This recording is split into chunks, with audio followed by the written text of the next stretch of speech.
Hi everyone, thank you for joining us again. It's M and K back here with our entrepreneurial talks.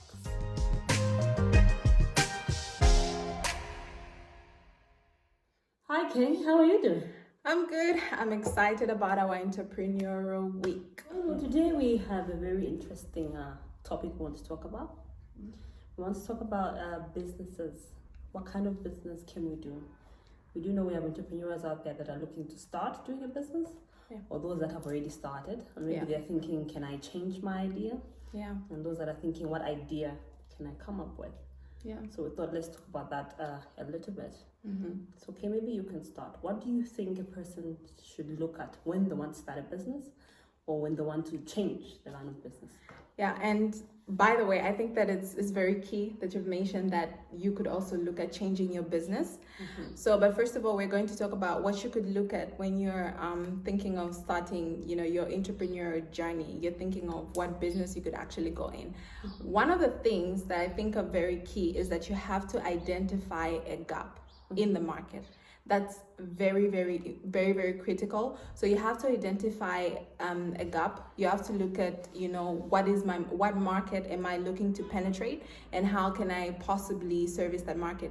So what do I mean? I mean, for every entrepreneur that you're going to think of, they identified what was, a problem and thought they could, provide a solution to it. So that is what you normally see, and that is exactly what you should be looking at if you're looking into going into, starting a business. So what is the gap? How can I fill that gap? What could I possibly do in order for me to service that market? Yeah, that's very true. I agree. So yes, I think essentially entrepreneurship mostly starts with that, looking for a problem, and you're always encouraged to say, what problem are you going to solve? Yeah. Because I think it's twofold. You want to provide a service and make a difference. Yeah. Yes, just want to do something meaningful. So I think that's why they emphasize what problem are you going to solve. Yeah. And there's the other side that we spoke about. So the problem can be new, and then it could be what underserved market. Yeah. Can I serve better? Yeah. What business idea can I polish up on? Do I have anything, a new innovative take on what's already being done out there?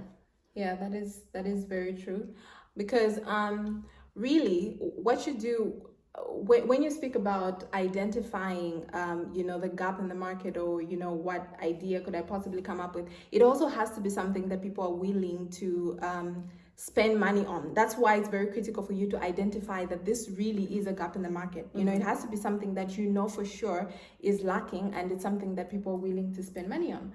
So we could give a few examples. There's big businesses that were able to identify gaps in the market, and then they just took off.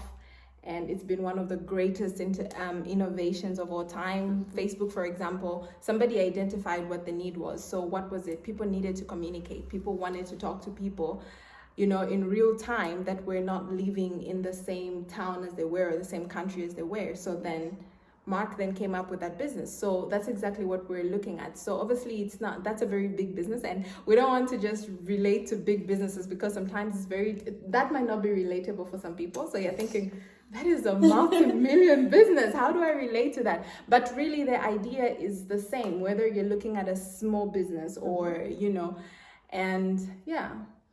That's true. And just to talk more about identifying a problem, I think I shared with you this exercise that we did some time back, the entrepreneurial eyes exercise. Some people feel like, how do I identify that problem? How do I identify that gap? So we did this exercise, right? Where you are taught to look at things with entrepreneurial eyes. Yeah. So which means when you're going into your community, when you're going out, bigger than your community, you can be looking at things with entrepreneurial eyes. What's missing? Where's the gap? When you find a shop there, be curious to say, okay, what are they selling here? How did they come up here? When you buy a product, be curious. Who came up with this product? What could have been behind this product? And that is how some people are able to identify, to say, okay, fine. We have, we'll give an example of the substitute goods. So probably somebody looked and said, no, look, we only have one tea brand. There's just 5 roses. And then they were able to identify and say, no, we need a competition when it comes to this. So it's true doing things like that, looking at things with entrepreneurial eyes, being curious about how they're coming about, what else you can add to that value chain. Yeah, exactly, and that's something that I completely agree with, because for an entrepreneur, really, when you think about yourself as an entrepreneur, you want to be somebody that has really provided a solution to someone. So you want to be able to give people something that they, previously, sometimes even something that they previously didn't think that they needed. Yes. They just actually didn't think that they needed it. Like, I know that now, obviously everybody here knows what Uber is. We heard of what Uber was and the convenience that it obviously brings, to somebody. But now people are coming up with apps where with the app you can actually shop from the supermarket. Why is that convenient? People are working, people are busy. Memory and I we hold 8 to 5 jobs, So if I could pick up an app and I shop online from ShopRite and the food is delivered to my doorstep, I would be more than glad to do that. Yes. So that's exactly what. So you always want to think of people. I think that you need to also segment the people that you meet in your life. So that there's working mothers. What does a working mother need? What could help her? What are some of the things that could make her life easier? Those are the things that she's probably very willing to pay for. Who are the other kinds of people that you meet? You meet people who are going to school. What would make a school-going child, what would make their life a lot easier? What would make their parents' life a lot easier? And that's why you see people coming up with, businesses in transport that pick up kids from one place to another. So that's what we're trying to get at, that you really have to think of all the people that you meet in your life, whether it's people in business or people that are working in the corporate world, or people that are just, maybe selling stuff on the side of the market.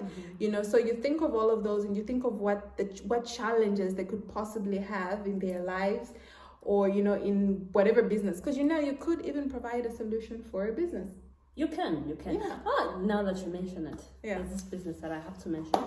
This is not a paid partnership, by the way, I'm just mentioning it. Yeah. It's called Skincare Packaging Zambia. Uh-huh.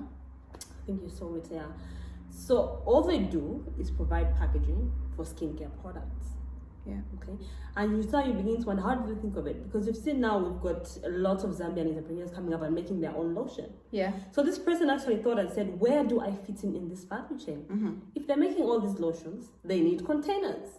Yes. And then somebody started a business just to provide packaging, presentable packaging for these businesses. So I agree with what you just said. You can provide a solution to a business. Yes, exactly. And that's why you don't limit yourself. You're not just providing a solution to individuals or people in the corporate world. Provide a solution for business.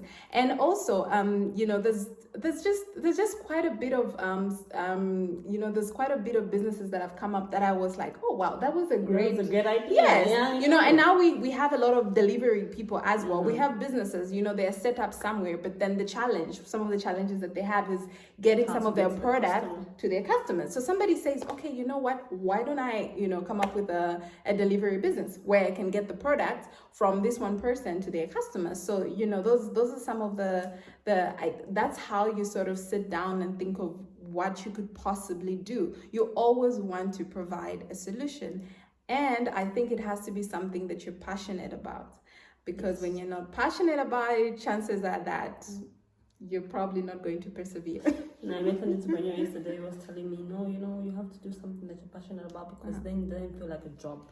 Yeah. Then you're just passing time doing something that you love.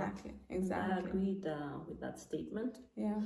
So I think we have dealt quite a bit with how we can view these gaps or spaces in the market. Yeah. If you guys want to know more information, you can let us know. You can make another video, or you can reach out. Yeah, so maybe if you have any questions about, something that we have spoken about, or you have your own views on it, so we're very welcome to learning from you. Yes.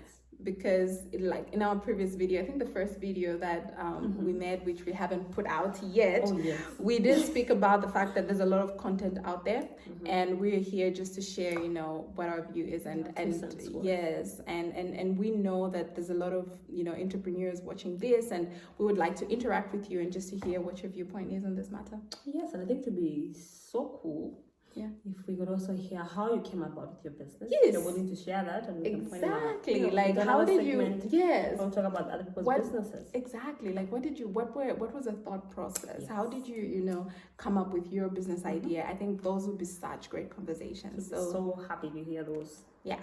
So thank you so much for joining us, you guys.